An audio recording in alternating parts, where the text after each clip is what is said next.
In this supplement, we demonstrate the mammalian dive reflex using, of course, human subjects. So, of course, the mammalian dive reflex applies to all mammals, not just marine mammals.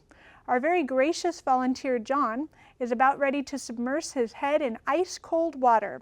Now, as you take a look at his heart rate, you might notice it's a little high, around 100 mark. That's because John's a little bit nervous. It's a daunting task putting your head immersed in ice water. But once he goes and he holds his breath, his heart rate begins to drop. This, of course, is because of the mammalian dive reflex. Upon immersion in cold water, our heart rates, and this applies to all mammals, begins to drop noticeably. So you might get a 40% drop in heart rate as a way to conserve energy. So the idea that marine mammals use this when they dive is that they basically get down into the cold water, their heart rate drops, they conserve energy, and they use less oxygen, allowing them to dive longer.